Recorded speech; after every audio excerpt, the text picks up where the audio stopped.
Hello everybody and welcome back to a brand new video. Today I wanted to have a bit of a discussion on why are some larger content creators getting banned from the game. Now obviously people get banned all the time for a variety of different reasons. However, recently there's been a few different content creators, pretty large ones as well, that have been banned for different reasons. Now I want to have a look into why this is happening, what the reason is for people breaking the game rules, and what is a solution for those content creators. Now the three people I'm talking about is, well, a friend, that was the most popular one, Crumbs, as well as Kemp Q, which just happened a few days ago. Now I want to start out by saying that I like all of these content creators. I'm only mentioning them in particular because they are the most recent YouTubers to get banned. Breaking in-game rules is not the same as breaking the law in any way. It does not make them a bad person, and it does not make me dislike them in any way. Should they have gotten banned for it? Probably, but there's no reason to hold any animosity towards them. So with that out of the way, let's get started with the video. Now these three cases are different, however they do have a few similarities. To begin with here, Crumbs was permanently banned on all of his accounts. The reason he was banned was for creating a holiday bot to hand out candy to trick or treat. A friend was permanently banned on all of his accounts. The reason for his ban was for promoting a gambling website and possibly real world trading. Kemp Q was banned only on his main account, and he was banned for real world trading. So you might be asking the question, why are fairly well-known YouTubers doing this? It's pretty easy to look at this as a viewer and think, well, that wasn't worth it. Why would you ever do something like that for a very short-term financial reward? So while these three cases are not the same, the one thing they do have in common is that they post fairly infrequently. In the last month, Crumbs has posted 3 videos, a friend has posted 4 videos, and Kemp Q has posted 4 videos. So why are videos posted infrequently? There's generally 2 different styles of content production. You either go for something like daily videos, which are generally lower quality, more volume, and more varied in the content because you need to produce different content every day. Or you go for a higher quality production that has more game time, higher production values, or generally just takes more time to produce. Now the largest reason why this is kind of an issue with old school RuneScape is that it can take a long time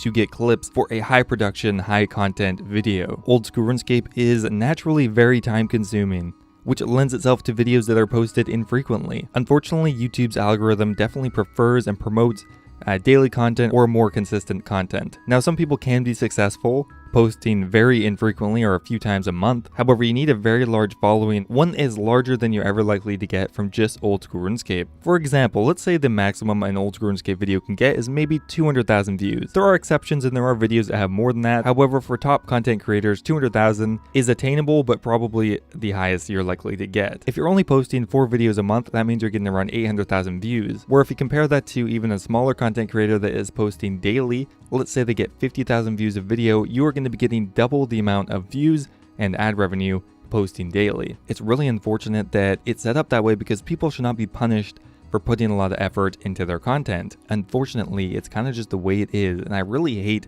people who say that, so I guess I kind of hate myself. So bringing this back a bit, why are people real world trading, promoting gambling, botting for content for views? So obviously this is a generalization. However, in general, this probably boiled down mostly to money. A friend promoted a gambling website for a fairly substantial one-time payment. Kemp Q real world traded his extra GP for money. Crumbs was a bit different. He was just producing his regular content. However, he pushed it a bit too far and got his account banned. However, in the end, it was for ad revenue. So when you start to think about it, all the game time, all the effort, all the polish that goes into these videos, it starts to make sense why they'd be looking for a different way to earn money. Now, another thing worth mentioning is content creators who spend a lot of time creating their videos tend to have a lot of progress on their accounts, which then turns into having a lot of excess money, which can be a lot more tempting to real world trade. Someone like me is never going to do that because I'm broke as fuck. I only have like 300 mil. That would never be worth it to trade. However, for people who have billions of GP, it becomes a lot more tempting. So what is the solution for content creators like Crumbs, like Kemp Q, like a friend, or really anyone who spends a lot of time posting a few videos a month?